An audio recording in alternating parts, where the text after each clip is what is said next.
Hello friends. మనం environment and ecology నుంచి questions చూద్దాం. ఈ క్వశ్చన్స్ మనకి Uttar Pradesh subordinate service selection commission వారు 2026లో ఆడడం జరిగింది. ఫస్ట్ క్వశ్చన్ వచ్చి who coin the term key stone species. మనకి ఆన్సర్ వచ్చి option A Robert T pine. ఇకాలజిస్ట్ Robert pine coin the term keystone species in 1969. Next question వచ్చి which portal was launched under the National Clean Air Program NCAP to monitor and update air quality data in real time. మనకి answer వచ్చి option D PRANA portal for regulation of air quality in non attainment cities ఒకసారి observe చేయండి. Next question వచ్చి the evil quadrate responsible for biodiversity loss as identified in ecology includes habitat loss, over exploitation, alien species invasion and co extinction process. Evil quadrate for biodiversity loss, habitat loss and fragmentation, alien species invasions, overexploitation, co-extinctions. Next question వచ్చి the initiative MISTI launched by the government of India stands for. మనకు answer వచ్చి option B mangrove initiative for shoreline habitats and tangible incomes. MISTI Mangrove Initiative for Shoreline Habitats and Tangible Incomes. Next question వచ్చి which of the following is known as the world's only floating national park?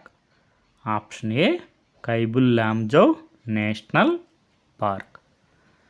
Kaibul Lamjau, the world's only floating national park, Manipur, Loktak Lake. Next question వచ్చి under which of the following legislation has the coastal regulation zone CRZ been notified in India?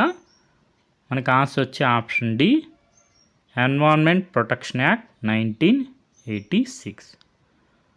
Coastal regulation zones enacted in 1991 to safeguard coastal environment and ecosystems under Environment Protection Act 1986. Coastal regulation zones సంబంధించి information ఒకసారి చూసుకోండి. అదేవిధంగా India యొక్క length of coast line reverify చేయడం జరిగింది. ప్రస్తుతం మనకి 11,098.81 kilometres. Next question వచ్చి which principle states that two closely related species competing for the same resources cannot coexist indefinitely. మనకి ఆన్సర్ వచ్చి ఆప్షన్ బి గాసెస్ రూల్. మనకి ఎన్సిఆర్ టెక్స్ట్ బుక్లో mention చేస్తుంటారు. Gause's competitive exclusion principle states that two closely related species competing for the same resources cannot coexist indefinitely. ఈ విధంగా ecological rules సంబంధించి information ఒకసారి చూసుకోండి.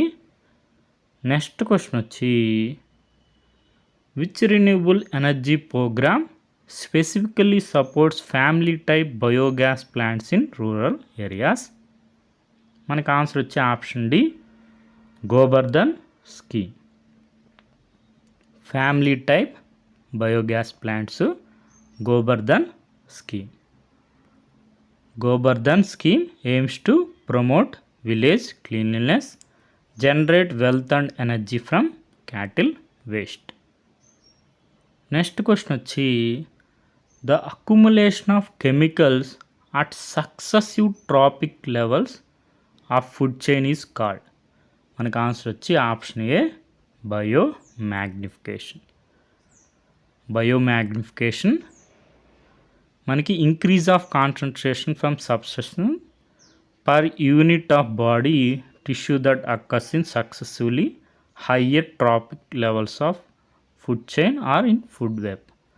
అది బయోమ్యాగ్నిఫికేషన్ అంటే. బయో అక్యుములేషన్ అంటే మనకి increase in pollutant concentration in one organism over lifetime. మనకి ట్రాపిక్ లెవెల్స్లో పొల్యూటెంట్స్ కెమికల్స్ ఇంక్రీజ్ అవుతుంటే దాన్ని బయోమ్యాగ్నిఫికేషన్ అంటారు. బయో అక్యుములేషన్ అంటే increase in pollutant concentration in one organism over life time. Okay friends, thank you for watching.